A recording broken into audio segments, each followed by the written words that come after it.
Bylines network. And we're now recording tonight's session. So I should say it's right at the start, if you're not happy with being on camera, please make sure you turn your camera off. So my name is Louise Houghton. I'm one of the directors at the Bylines network. Nearly everyone agrees that our MPs are not up to scratch.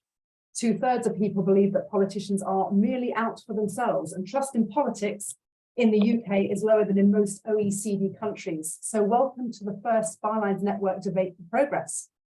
The Bylines network was set up 3 years ago to provide a platform for progressive citizen voices with the aim of addressing some of the democratic deficits that we see in the UK. Since that time, we've gone from strength to strength. And as we continue to grow and hold our elected representatives to account. So tonight's event is the brainchild of Sam Chandler, who's one of our writers at Yorkshire Bylines. He recently highlighted to me the depressing lack of proper and constructive public debate. These days, any level of debate has the potential to become swiftly toxic, with people having to take sides in a destructive culture war that benefits no one. So tonight, we hope to show that we can debate our views on something while still agreeing on the overall direction of travel. And tonight we ask, how do we get better MPs? The format of the event today, we will have 5 minutes for each speaker to present their case, and then we will open up the floor to questions of just that speaker. So you can ask questions, but the other 3 speakers can also ask questions if they want to, and we'll do a Q&A for that speaker, and then we'll move on to the next speaker. Now, Sam is going to be sharing a survey into the chat. That will get people's initial views on which of the 4 ideas. It's ranked the 4 ideas that our speakers have come up with, and you can do that at the start. And we're going to ask the same question at the end to see if you've changed your mind. Have the speakers managed to kind of sway you a little bit on the importance of their idea? We will be sharing the results of that in an article that we're writing, which will be published in a couple of days' time as well. So look out for that. We will send that out to speakers as well, to everyone that's here.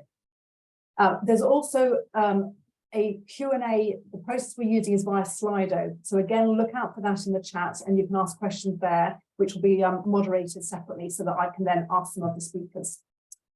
So I think if we kick off, we're going to start with Tom Brake, who is the director of Unlock Democracy and is the former MP for Carshalton and Wallington. I'm going to turn my microphone on to mute and say, welcome, Tom. Over to you. You have 5 minutes to present your idea.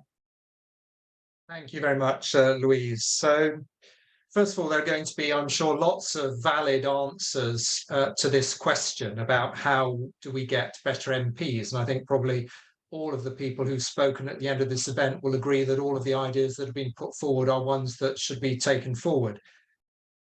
For instance, why don't candidates, before they stand for election, agree a compact that says that they won't launch personal attacks on their opponents, for instance? That might be a good way of getting better MPs. Or what is the role of parties, the political parties, in how they select their candidates? So the parties, there's actions that they could take, but I'm going to focus on just one possible solution tonight. Now, I'm not going to suggest that all MPs do a bad job, because most MPs, in my experience, do a pretty good job. What they do is they act as public servants, and they want to improve the lives of their constituents and the country as a whole. Clearly, they, as they're from different parties, they're going to disagree on what the best way of achieving that is. But I think overwhelmingly, that is why people want to become members of parliament and what they do once they're elected. However, there are 2 ways, I think, in which the present intake of members of parliament does let the side down, so to speak, or let us down. And the first is, I would say, that the present group of MPs, or the MPs in Parliament, are not that representative of the country as a whole. And the second issue I would highlight is that there are a small minority of them who are abusing the system in an attempt to benefit themselves financially. And although I'm not going to name names, I think what has come out in the last 24 hours around the number of MPs who are receiving freebies from the gaming industry, I think suggests that there are some who really should choose not to attend football matches or race meets that are funded by the gaming industry, because They may not feel it's influencing them, but I suspect that it is in terms of the decisions they're taking. So I think that's the two ways in which the present intake lets us down. They're not representative, and some of them are abusing the system. So what is my solution? It's a very simple solution. Scrap the first past the post electoral system, which elects them, and replace it with a fair voting system. So first of all, how would a fair voting system address the unrepresentative nature of MPs?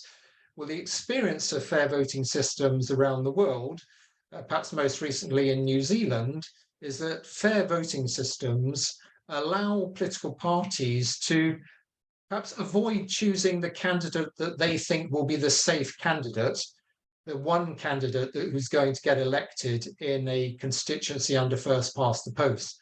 And it's very clear, for instance, that in New Zealand, after they introduced a fair voting system, that there were far more representatives of New Zealand's indigenous communities elected than had been the case previously under first past the post.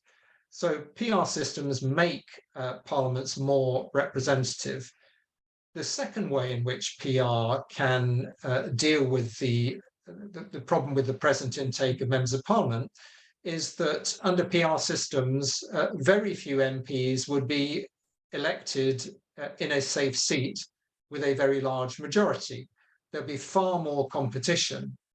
And if you look at the members of parliament who have been expelled, who've been forced to stand down because they've committed some sort of offence, there is a very, very clear correlation between the size of their majorities and how safe their majorities are and the risks they're willing to take. And it is almost without exception, the MPs in the last sort of 10 years who have been expelled from Parliament or as a result of a recall petition, for instance, were sitting on very safe majorities. I think a safe majority, as happens very often under first past the post, gives those MPs a feeling of invincibility. So that is why I would argue that if we want to get better MPs, we need to scrap first past the post, introduce a fair voting system. This would guarantee more representative MPs, and it would put perhaps not a complete stop, but would stop many MPs committing abuses that we've seen under the present first past the post system. Thank you, Louise. That was very good in terms of timing. Very good at what you've said as well. But thank you. I was watching the clock and wondering how I was going to jump in, and you were absolutely spot on. Thank you, Tom. Okay, we have a couple of questions already in. So while we're looking at them and answering them, if anyone else has any questions, please do add them into Slido. If you're really struggling with Slido, put them in the chat, but it just means there's just a few more channels for us to be monitoring. So Slido is better. So first up, Tom, as a former whip, do you think that the whipping process needs reform to allow MPs to have more freedom to stand up for their constituents? Well, clearly this is something that people always raise with members of Parliament around the whipping system. I would say that there are two other people who are on this call who are standing as Labour candidates or are already a Labour councillor for whom a whipping system will apply as well. When people get elected to represent a political party, they're required, or they're certainly encouraged, to represent that party's policy positions in debates and in votes. So I think as long as we have a system of politics and MPs being elected for political parties, then the overwhelming majority of MPs are going to be bound by a whipping system.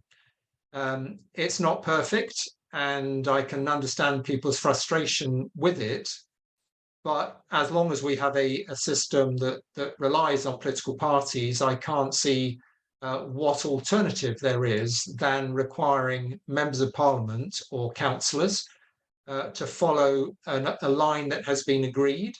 That line often will have been agreed in debate where those party members or those councillors or MPs have got together behind closed doors.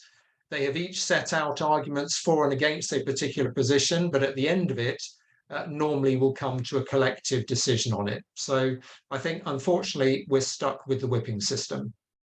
Okay, I have another question, and whoever's asked this, thank you, because it's something that I've wanted to ask myself as well. So, with a different voting system that you're proposing, proportional representation, do we not open this up to the far right getting into power? Well, that's an interesting point. My answer would be, how strong do people in this audience think that the far right is in the present government? I think, unfortunately, there is no guarantee that whether that under a first past the post system that you do not have a strong element of the far right or indeed the far left that manage to gain significant power or prominence within a party. And I would argue that in coalitions, and I was a coalition minister in the coalition government, a Liberal Democrat minister in the coalition government, actually what you get in a coalition, which of course is more likely under PR, is that horse trading, and it is horse trading, that horse trading is much, much more public because those two parties have openly stated positions. I think the public have a better chance of understanding the dynamics than they do when it is taking place completely internally within a party, as we have seen in recent years, for instance, within the Conservative Party, where the ERG have exercised undue influence within that party. So you can argue that first past the post is just as liable to lead to far right influence in politics. And I would argue that on the whole, PR systems, particularly the PR systems that are used within European Union countries, on the whole, have not led to the emergence of the far right, whereas some might argue that a lot of the policies that are put forward today, particularly in relation to immigration, are ones that would sit rather comfortably with some of the far right parties. Okay, interesting point. Okay, so a number of questions coming in now. So from Philip Davis, do you agree that a change to PR also means we need open list elections like in the Netherlands to prevent the parties from choosing the candidates? And linked to that, I guess, would you see a role for quotas for gender balance within the reform system? So the first point is a very good one. And there is a risk, for instance, if parties are the sole determinants of who is placed where on a list, then really the public don't have much of a say unless they happen to be a member of that political party. So I support the idea of open list systems. In other words, a party would put forward a list of potential would put forward a list of candidates, but it would then be the public that chose to put them in the order that they felt most comfortable with.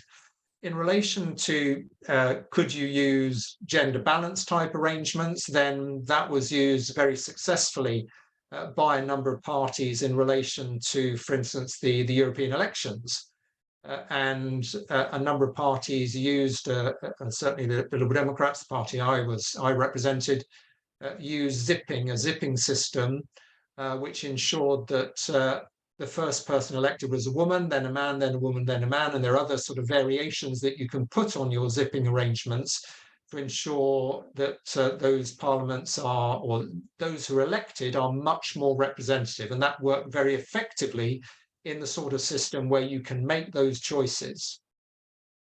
Okay, and I'm to wrap it up now, but I had actually one more question. So sorry, Sam, I'm going to ask the last question, but it's going to have to be a really quick answer, which is, do you have a favoured form of PR? Well, personally, I favour STV, but I would not die in the ditch for STV as opposed to any other forms of fair voting. We just need fair voting. We need to get rid of first past the post. Okay, thank you, Tom. And just a reminder, the other candidates can also ask questions as well, but I didn't really explain how to do that. So you may just put your hand up next time to do that. So thank you very much, Tom. Our next speaker is Tina Bartwas, who is Labour and Cooperative Councillor for Letchworth North. I'm not giving more full introductions because we've done that in all the biogs, etc. So I'm going to hand over now straight away to Tina, and welcome. Good evening. Thank you very much for that introduction. I wanted to start by sharing something that I hear all the time in my political life, and that is, I think what you're doing is amazing, but I wouldn't do it myself. I think that the reason so many people feel like this is because of the barriers different groups face to accessing politics, right from joining a political party to campaigning and taking that step to public office. And in fact, whilst in public office too. And I know what that feels like. So I entered politics with a skepticism, a feeling that came from growing up seeing so few politicians on the TV that looked like me. But I'm here, and that's because growing up in poverty, experiencing domestic abuse, and having been homeless during the pandemic has put this fire in me to change things that I just can't ignore. But it's most certainly not been easy. And this year has been the hardest part of my political journey so far. Having been a councillor, I'm no stranger to the challenges in politics, but when I put myself forward for parliamentary selection in the Labour Party, what I experienced was entirely different. I was faced with a backlash online about my age, and this kind of concept of traditional experience where everybody was talking about my lack of work experience, despite the fact that my workplace had been leaked and was also readily available online. Luckily, they were really supportive, but that's not always the case for people. And I faced threats from places I didn't expect, an endless stream of rumors about my personal life, and this had led to a complete media circus. I experienced things that were said to me that would never have been said to a man, and had my identity denied repeatedly. And the approach to this, the support system I had expected and hoped would be there, didn't exist. And I was told to not tell anybody about these experiences. I was met with blame, unrealistic expectations, and the reality that even though it's well documented that women, especially those with my characteristics, experience disproportionate levels of abuse, there is no strategy in place within political parties to support us. And this year has been a difficult one in other ways too, because I've seen many councillor colleagues around the country choose to step down or not re-stand, and they're citing similar reasons. So toxicity and abuse in public life, difficulties balancing politics and family life, and this fundamental lack of cooperation. I feel that politics has become so polarized, and we have seen scandal after scandal in the country. And it's not something that surprises me, because it's a consequence of politics where gatekeeping is rife and outsiders are viewed with suspicion. I help to train and support a lot of women through 50/50 Parliament, my role with the Young Fabians and more.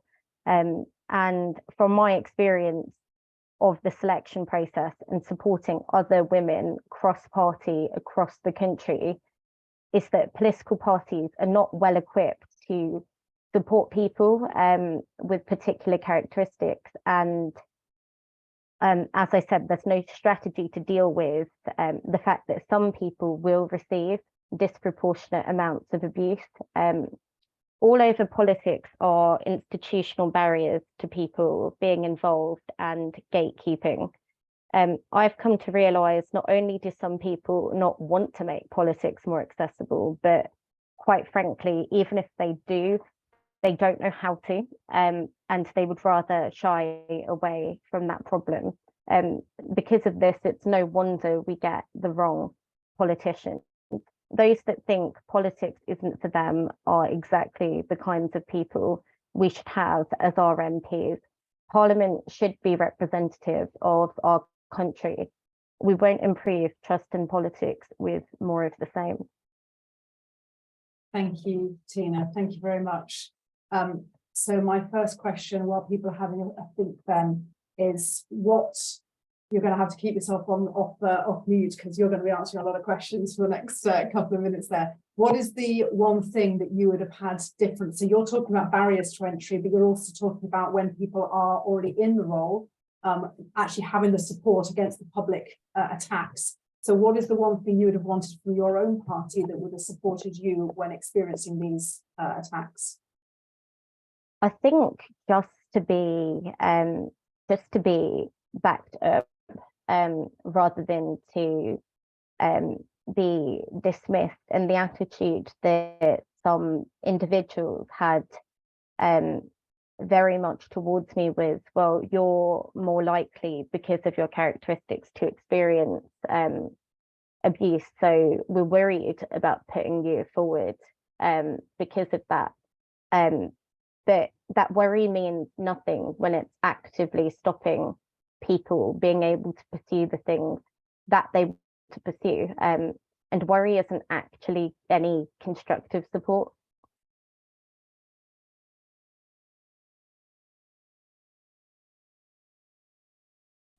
Sorry, I was on mute then. Somebody has asked, said, very sorry to hear about the lack of support you received. What role do you think parties should play in toning down the abuse politicians receive? I think that it's really important as politicians that we think about the way we conduct ourselves and the language that we use. And I think so much of what we're experiencing is actually seeping down from what people bear witness to in Parliament, with things like Prime Minister's question times, where it is just people, you know, there are often personal attacks, and the kind of the jeering and the just the harshness of it all. I don't think that's helpful. So you would have leading by example. Okay, do you think that candidates should have financial support? Would that help to reduce some of the barriers to entry? I think that candidates should have financial support, and I'll tell you why. It's because if you are from a working class background, or you have no family support, like me, doing something like being a candidate is quite difficult. And actually, I feel that in terms of so the way it works for us, you have to get support from trade unions and our socialist societies. And I think that because of kind of institutional discrimination within those organisations as well, it is harder for some people than others to get that support. I would be very interested in seeing the kind of demographic data for what the people that these organisations are supporting. Okay. Another question here is about British politics being very much at the moment based in terms of place, particularly with the obsession we have with the local candidates. And I know we talked about this a little bit yesterday as well. So do you think that obsession with local is something which is harmful for young people when wanting to stand? I think that the obsession with local is a newer thing, and something that is harmful to people full stop, and not just young people, but people that have moved around or potentially were not born in this country. I think the most important thing in your candidate is that they have that passion and willingness to learn about the area, because local or not, you will have things to learn. But the thing with younger people in politics is it's quite hard to be rooted anywhere. I've seen so many of my friends just priced out of the area. And if they've gone to university, they've sometimes stayed there because it's just more financially viable. So I do think that young people are disadvantaged. And again, I think it's taking quite a lot of cooperation out of it. And it's, whilst I think the local is important, I think that political parties give disproportionate weighting to how important it actually is to the electorate. Okay, I'm going to wrap it up there and move on to our next speaker. So thank you very much, Tina. So Josiah Mortimer is I'm losing the detail here. So sorry. Chief reporter at Byline Times. Are you chief reporter? I was going to go chief politics reporter. I wasn't sure if there was a particular specialism, but then Byline Times is politics. So thank you very much. You've done your own introduction. Over to you, Josiah. Thank you. Oh, thank you very much for having me. It's it's good to be speaking at an event of the Byline family. It's nice and growing. So I joined Byline Times at the start of this year, and I think it was a good time for lots of reasons. Barely 2 months after I left, my old employer Reach, which owns pretty much every local outlet, probably most of the ones where you're at, announced they'd cut hundreds of local journalism jobs. There were obviously no such cuts for the CEO, Jim Mullen's £4 million annual remuneration package, but it was the second big round of cuts in just a year. My London, the regional title that I worked at, will be barely a third of the size it was when I started, less than a year and a half ago. There are enough journalists in theory to still cover, I think, nearly all of the boroughs of London, but actually no one focuses on council level politics there anymore, except the BBC funded local democracy reporters. And now, sadly, the BBC itself is cutting hundreds of local radio jobs, those trusted reporters who know what's happening on the ground and they reach huge audiences. So the decline of local journalism, I think, is a real threat to open democratic politics, and I think we need to do something about it. As we speak, some local media outlets, including several in the southwest, I think Dorset Live and a few others, are being left with just one reporter to cover politics for areas representing hundreds of thousands of potential voters. It's absolutely impossible for those people, I know, to do a proper job of scrutinising candidates in an election. And I think that means that voters aren't getting the information they really need to make informed decisions. They end up, you've probably all looked on the Electoral Commission websites and lots of the other websites out there, and I think so often they're just very surface level in the information they give you. I think citizen journalism of the sort that the Bylines network is really good at can make up for part of that shortfall. But also few people really have the time, resources or expertise to do the sort of deep dive research that's really necessary to understand candidates' backgrounds, experiences, and the impact of policies as well that they're standing for. They don't have the lawyers to protect them from unfair libel threats from candidates, or the training needed to sift through hard to find council data and FOI requests. As I say, that's not to downplay the amazing work that sort of grassroots unpaid sleuths do at a local level, but we do need professional journalists too. So I think we're witnessing democratic decay, and I think a lot of the scandals we end up seeing in the news pop up before us all the time about Russian links to MPs or donations they've received, meetings they've had. A lot of the time, those things happen before they're elected, and they're just not picked up. So I think we need to be unearthing that stuff before these candidates get to power. We need to see a revolution in local reporting to fund the investigative work that's really necessary to understand who exactly our candidates are. Just as an aside, we've got local elections in a few weeks. I'm really worried that big changes like mandatory voter ID, which are coming in, just won't be properly covered outside of London this May, because outlets simply can't put the boots on the ground to do that. So I think the contrast is that with guaranteed independent funding for community journalism, we could shatter the sort of shallow reporting that's dominated our media landscape for a couple of decades now. We could focus not just on what candidates are saying, but also what they've actually done. We could dig into incumbents' records and look at the promises versus what they've actually achieved or not. So I don't think this is just about journalist jobs, although obviously I do highly value journalist jobs. It's about voter education. I think the fourth estate, the media, should be there to empower voters to make informed decisions rather than relying on sound bites and slogans. Or as Tony Blair said, this isn't the time for sound bites, but we have the hand of history on our shoulder on this issue. So I think we need to move beyond the obsession with personalities and process, like tiny shifts in the polls, and focus on the substance of what politicians are saying and what they're actually doing.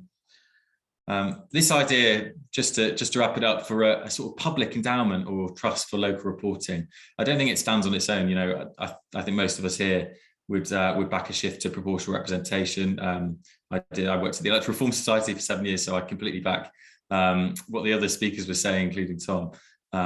But we need to target funds to genuinely independent media, not just those controlled by a handful of billionaires. I think that finally could come alongside new duties for candidates to attend hustings or publish their tax returns. I think all of that would help us demand what we really need, which is a better media, and one that lives where we all are, rather than tucked away in darkened Westminster offices. So thanks very much. Look forward to answering some questions. Thank you very much. Okay, so first off the bat then, and this is something we have in the Bylines network as well. So how do you avoid the temptation to run those clickbait misleading articles, or the ones that you know are going to get those high reads? So let's focus on MPs' voting records, which are often, as we've talked before about the whipping system, out of their control. Or we can often deliberately misunderstand expenses and make a big deal out of something. So how do you avoid those clickbaity ones against the other sort of genuinely important articles that people might not actually click on, conversely? Yeah, no, I think that's a really good question. And you know, certainly all of the sort of profit-driven titles, they do have this issue, and it's a real issue. You know, how do you get the funding needed to sort of pursue the journalism that we need? I think somehow Byline Times does it really well, which is, you know, we have almost gone the opposite way to the legacy media in desperately shifting to chasing clicks, and we have a really loyal subscriber base that funds all of that work, and you know, that's growing, which is really good. I think that's why we do need, you know, not everyone can do that. Not every outlet has found that balance and that way of making it work. And we're seeing hundreds of local titles, you know, newspapers, local websites go under every few years. So yeah, I think having something like a sort of public endowment would allow us to set some sort of standards, and also set some, you know, guaranteed amount of quality journalism at every local level. As I say, I think for Byline Times, we try and not just pry into the sort of the scandals, but also look at what needs to be done to reform politics as well. I think a lot of journalists are quite scared of talking about the Constitution because it's confusing, and it's almost deliberately set up in a way that is hard for voters to understand. And I think you know, we all need to work harder at sort of explaining that to the public and having that conversation. Yes, because you should never ask voters a question they don't fully understand. Bad things happen. Right, should we tax social media platforms to ensure that the country continues to have local news services? And I know certainly from our perspective, we rely completely on social media for the Bylines network. So should we be taxing them?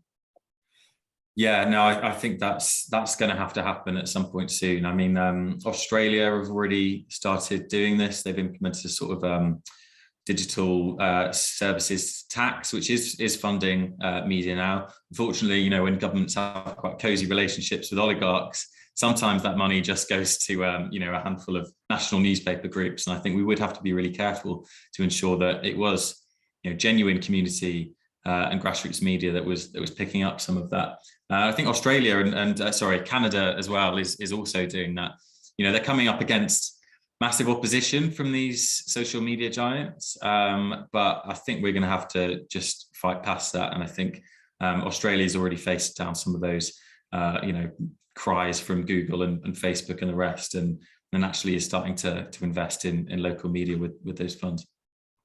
Okay, and last question, which is for advice for some of our writers, but also from you, which is how do you ensure when writing that your articles are of interest to people outside the political bubble? So we write a lot of stuff on politics, and we know that it's the same people reading it. How do you make the important stuff interesting to the people that don't always want to read it? Yeah, it's really tough, and I think it's tough when, as most outlets do, including Byline, when we rely on sort of social media for maintaining our audiences and getting visitors and loyal readers.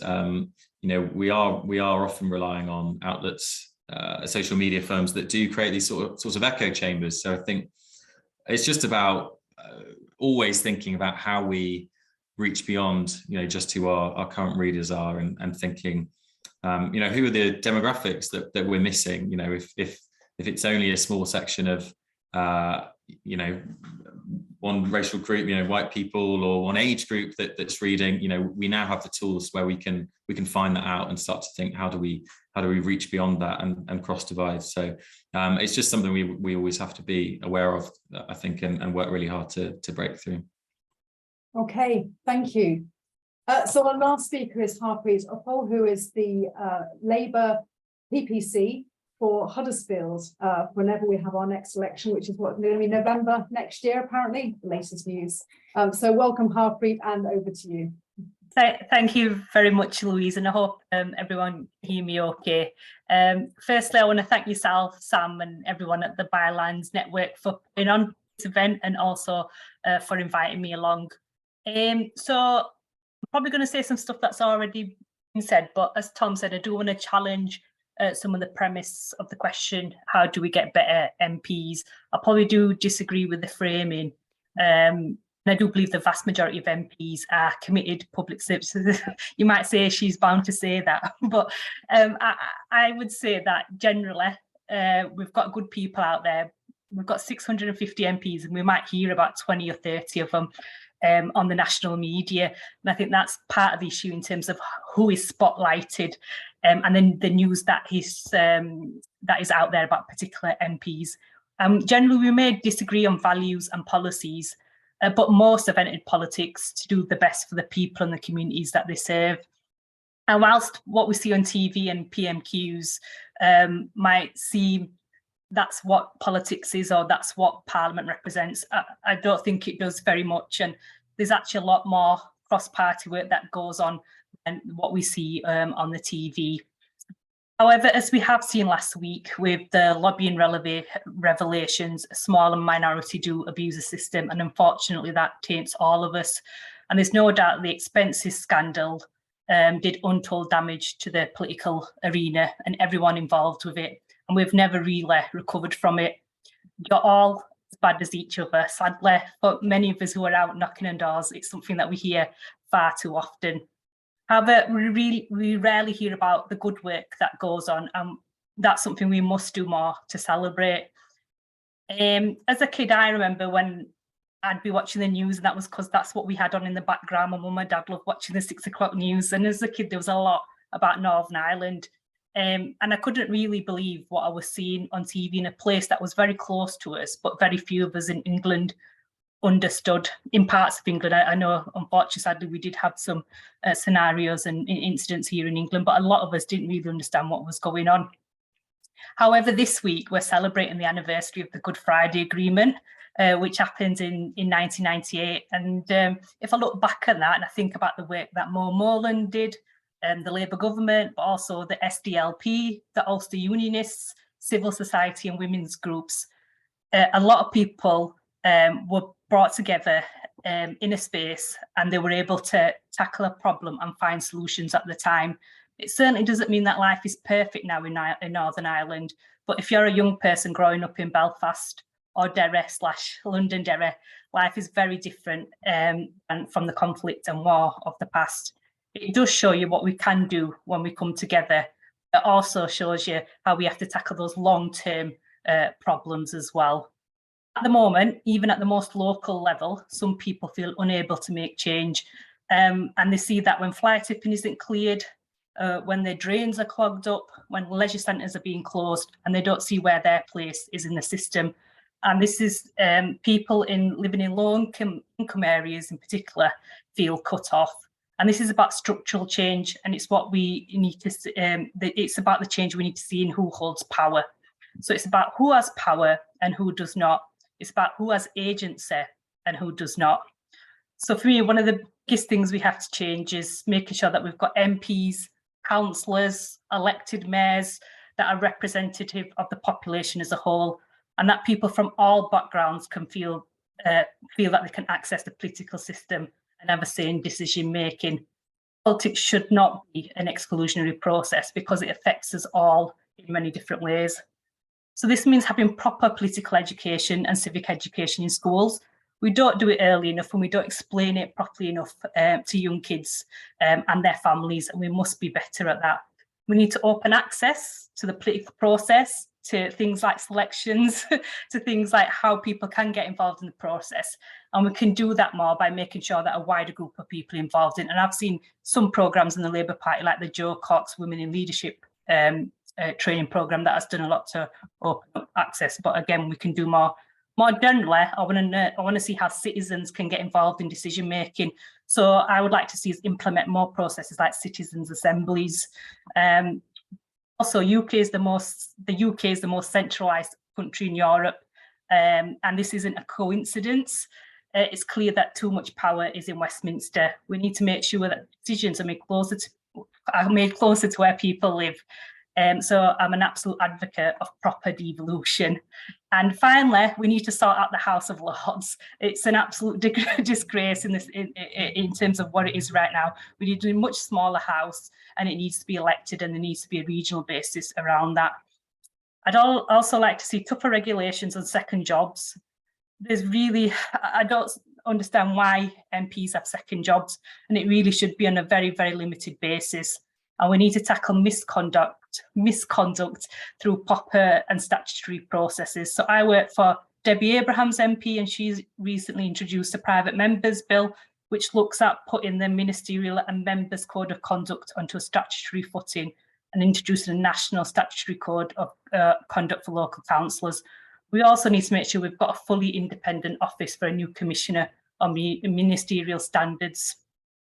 Recent scandals on PPE contracts, parties during lockdown and lobbying on behalf of Greensill Capital make it clear that a Prime Minister remaining the arbiter of the ministerial code is unacceptable. And finally, I've said finally again about 500 times, but I mean it this time, I would say we need politicians at all levels who want to share power. So we need to do more to engage citizens if they want to. So we need to do more on that. We need to look at how assets are owned in local areas and how communities can have far more say over them, and making sure that citizens have agency, so they feel that they can make that change and they're empowered to do so. And that doesn't mean that we'll get everything that they want, but we must feel that we're able to play a part in those decisions, and that their opinions are taken seriously. Thank you, Louise. Thank you so much. That is a full manifesto there, Harpreet. So that's very good. Okay, so one of the things you touched upon, and in fact, you actually answered several of the questions that I had already as part of what you'd already said. But local politics are often, as many of us know, dominated by small interest groups who've got the time and resources to organise themselves. So you've talked about proper devolution. How would you ensure that devolution is done in a way that empowers all voices in society to be heard? Yeah, I think that's really important. We need to look at community power as well as devolution for local councils or for elected mayors. So at the moment, in terms of devolution, it's not happening to the level we want it to. Of course, it's not. What we're seeing is funding being devolved down, but not necessarily the decision making. So we need to make some of that decision making, particularly around housing, local finances, around transport, that needs to be devolved much further to local areas, local councils. But we also need to make sure that actually what happens that we don't just have power hoarded then in certain bits through regional mayors and some local councils. That means looking at different ways we can get citizens involved. Some of that we can do things around citizen assemblies. Obviously, you have to be careful about how we use them. We should think about that. But generally, we should have a much more engaging process between citizen and council, and we don't have that yet. So I know, for example, I was out today door knocking, and we've had an issue with some garages where garages have been burnt down. We know there's antisocial behaviour around it. There's lots of fly tipping about at the moment. The only thing they feel they can do is ring someone up, and then nothing gets done for 4 or 5 weeks. Now, if we had a much more consultative process, proper consultation, where we were able to talk about why this is happening in the first place, and they're involved in some of the decisions we're making around how we tackle fly tipping, surely that's going to be much better, and we're going to have a longer term solution on it. But we don't necessarily always have the resources to do it. We've got some very tired people in local government at the moment, so it's not allowing us to do those things. So I think that's what I would try and do. Okay, so Pam Jarvis has asked, or she says, I agree most MPs do their best, but how do we stop the bad ones getting to the point of standing as candidates? What work should parties be expected to do here? I mean, parties have a big role in it. There's absolutely no doubt about it. And Tina spoke before, and I'm really sorry to hear about what you went through, Tina. It's unacceptable. And I would hope that, I want to be taking up some of those issues and making sure that we're tackling them, and I certainly will do that. We've got to have a very good vetting process. There's no doubt about that, to make sure that we're picking out issues where they are at times at elections, because they've come quickly, especially over the last 4 or 5 years. We haven't vetted people properly. We can't do that. We've got to make sure that's done properly. And I think generally it's got to be a more transparent process. And if it's opened up more, most people understand what's going on, and they know how to make complaints potentially about people. They know how they can engage in that process. At the moment, it doesn't always feel like that. So I think there's more that we could do in terms of making that process more transparent and just open, so people understand, what it means to get involved in selections. Okay, so linked to that, Jason Horton has asked, is the process of removing an MP who breaks the rules or the law too difficult? And I guess you could say the same about police officers vetting and removing police officers, but let's focus on MPs for now. So is it too difficult, and should it be much easier to remove an MP who's broken the rules or the law? I think it is still difficult. There obviously is a process of recall, but to get there is still, I think it's still quite limited in terms of being able to do that. And there's very few people obviously that we've got to that stage to be able to do that. I do think it is.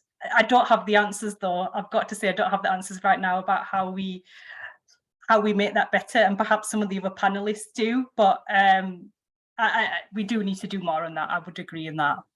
Well, we'll open that one up in a minute. So see if anyone else has got some ideas of how we balance that due process and supporting the rights of the person accused with, Okay, so last question for now. Local politics. Oh no, I've already asked that one. A lot has been made by some commentators that a great number of Labour candidates selected already have backgrounds in politics, most notably local councils.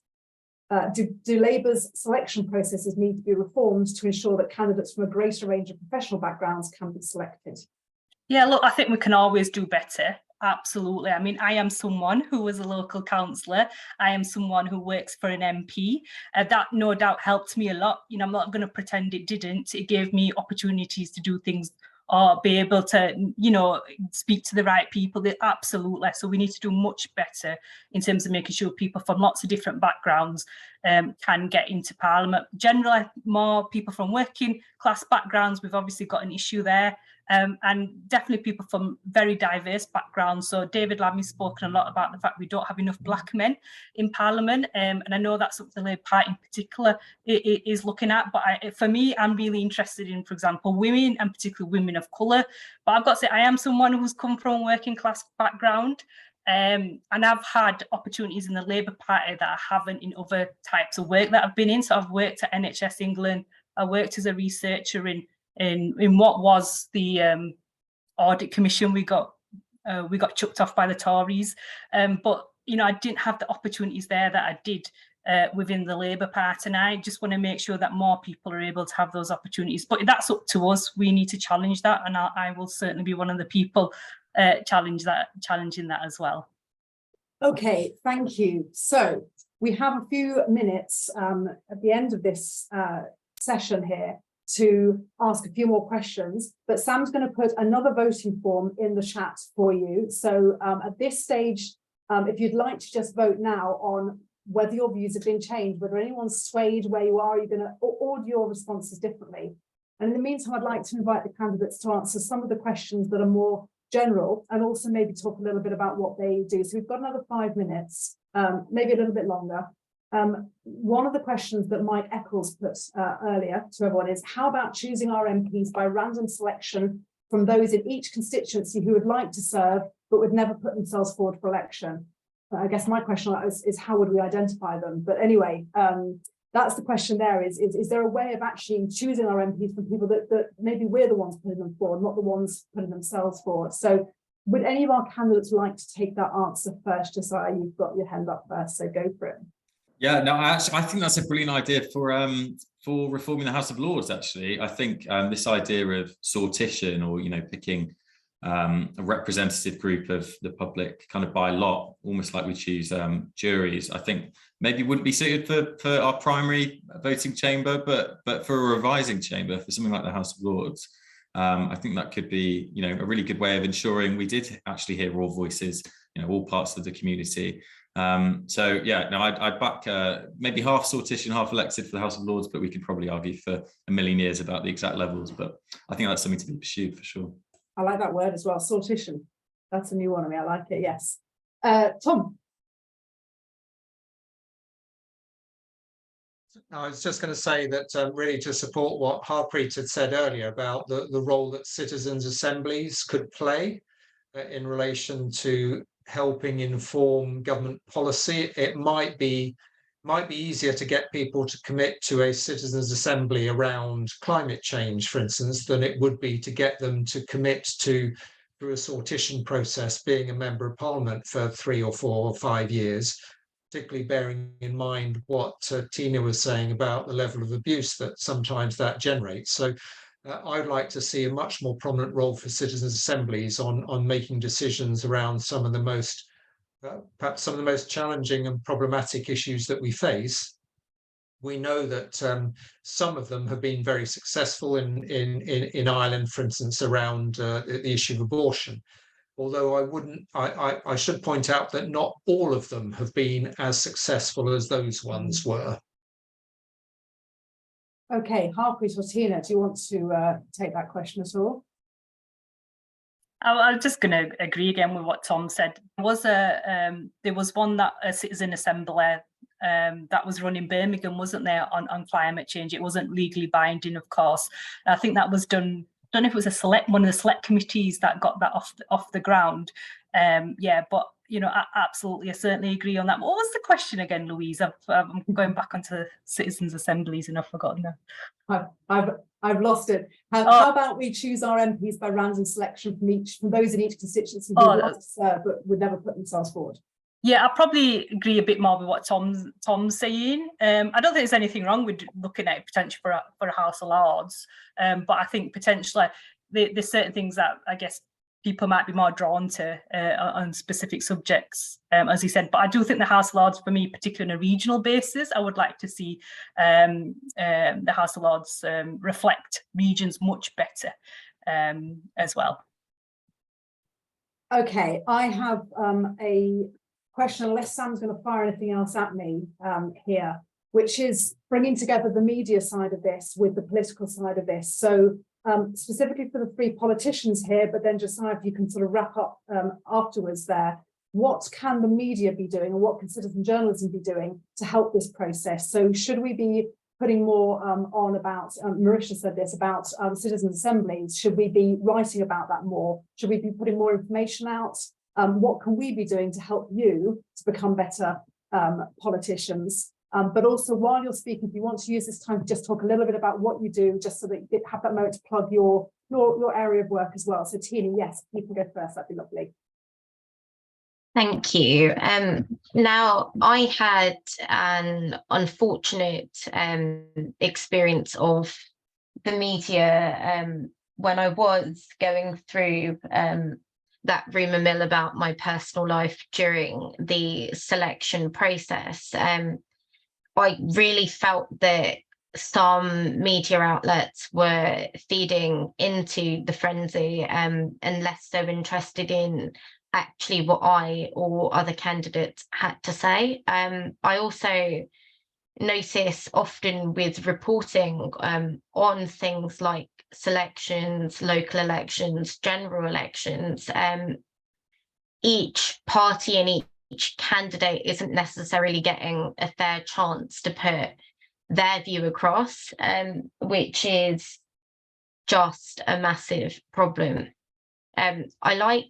I don't know who said it, but I liked the idea earlier of kind of looking into the records of people, you know, seeing, like, when it comes to leaflets that parties are posting, what is actually true here and what have people actually delivered. And I think as well, putting information out there, sometimes I notice that if I'm trying to give a story over to a journalist about something, but there isn't a kind of adversarial twist or a party political point, that they may be less interested in printing it, even if it is informative to my residents and the wider population. Sorry, I get that fascinated listening to what people are saying that I forget to then unmute myself. Thank you very much. Going to, I think, Harpreet next, if that's okay. What can we do in the media? Yeah, thank you. I actually really agreed with the points that everyone was making, by the way, you know, but what Josiah, oh my God, I can't speak, Josiah, sorry, so sorry. No one can say my name correctly, so sorry about that. The point on local journalism, I think, is a really important one. When I was a councillor, you know, I really saw the issues that we had with a lack of really good local journalism. So for me, you know, as you said, the local elections are coming up. We're really, in terms of national headlines, it's all focused on what the parties are saying nationally, really. And a lot of it is based on policies that local councils can't actually enact anyway. So parties got some part to play in this as well. But, you know, we're talking about organisations that have got over £1 billion sort of budgets. They're making these massive decisions at local level that affect all of us.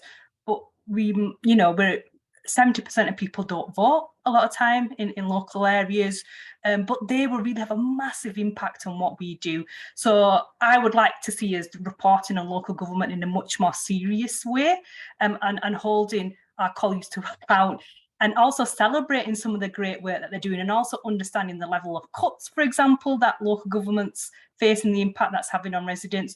I don't think we do that well enough. And absolutely, we should be doing the same with politicians. We've got 650 MPs, as I've said before. We hear about 20 of them generally, and they, you know, on the carousel, we hear about 20 who have generally got exciting things to say, or what we think is exciting. I think we could do a lot better. And there's some fantastic work that, you know, Josiah and Byline Times are doing. Sam Bright, Jen Williams, some absolutely fantastic journalists out there. And I want to see more of them. And I want to see them supported. Actually, we don't support good local journalism, so it's something I feel quite strongly about, actually. So thank you, and thanks Josiah for raising it as well earlier. Thank you, Tom Brake. So very briefly, how can journalists help? Well, I think journalists can help politicians and indeed organisations like mine unlock democracy by helping us to talk about democracy in a way that's accessible and open. I think one of the biggest challenges for any politician, people like Debbie Abrahams, who's done some really good work on these issues, is converting things that people on this call will appreciate and connect with into something that can go wider and attract the interest of a much wider group of people. And I think that's where journalists can play an important role. Just in relation to, you gave us a chance to plug what we're each doing. I'm very pleased that the work that Unlock Democracy does, I think Harpreet ran off a list of things which were the sorts of things that Unlock Democracy does. So apart from campaigning for a written constitution, which I think is the one thing that she didn't mention, we do campaign for fair votes, for House of Lords reform, for more devolution and more transparency and accountability. And we were very supportive of the bill that Debbie Abrahams put forward, because it had some really sound proposals about how to make Parliament and politics a much cleaner place. Thank you, Aaron. I know we're just over, but I want to hear from Josiah as well, and I want you to bring in, from the journalist side of things. I guess flip that on its head, and how can we better work with politicians, and how can they help us to do our job as journalists? Yeah, thank you. No, I think it's a really good point. I think Harpreet made about just how much actually candidates need good local reporters and people following what they're doing, and holding the incumbents in particular under this rotten voting system we have to account for what they're doing and saying, and what they've actually achieved. So do sign up, follow your candidates, ask them questions directly, and share their answers. Be a sort of critical friend. Ask them about specific policies that that the maybe too distracted local media or national media aren't focusing on, that you think your neighbours are interested in. So yeah, when elections come up, do compare what your candidates have sort of promised to what's been achieved. I think also, wade through local election manifestos. If you've got local elections coming up, most parties put them out. Often no one reads them, and actually it can be a really interesting insights to what might change in your local area in the next few years. And when you spot claims that don't stand up, I think it's really important to spread the word. You can tip off Byline Times, or you can write for the Byline network. I'm sure Louise is potentially looking for writers throughout the network. So. And if you do have, if you don't write or don't spot stuff, if you can spare, a few quid a month to support local media outlets, or obviously I would say Byline Times, it can make a massive difference for non-profit media. And it could be, the difference between an outlet going up, just not existing and continuing to shine a light on those candidates. Just finally, local mandatory voter ID, as I mentioned, is being rolled out this May for the first time. I think it will be, will be the sort of guinea pigs for quite a damaging national policy. So if you do have local elections where you are, go along and talk to people and sort of observe it and send us, what you're hearing on the ground. We're always keen to hear, and I think this is going to be a really important one. If you've got any questions about how you can sort of keep an eye on what's going on in a local area, or follow your council, or shine a light on these issues, drop me a line, get in touch, and I'm more than happy to chat after. So yeah, lots going on, lots of ways to get involved, and please do scrutinise and be a critical friend of local democracy and local candidates. Thank you. I almost don't want to wrap up, because that was lovely. We're finishing. So thank you to all 4 of our candidates, to all our questions that have come through. What I would say is the Bylines network wasn't set up to replace local journalism. It was set up to enhance. It wasn't set up to catch MPs out. It was set up to hold them to account. So yes, you can send in your tips to Byline Times. You can write for Bylines network, and we have wonderful editors who will help you turn those into amazing articles. So please do take advantage of that. But particularly my appeal then to the 4 candidates here as well, although I think Josiah will be writing for Byline Times, but take advantage of your local bylines, write for us and spread the word, because this is how we enhance democracy. So thank you very much for everyone. Look out for the article that will be coming out from Joshua Thori Rao, who is happily scribbling notes at the moment on that. Thank you, everyone. Have a lovely night, and see you again soon. Bye-bye.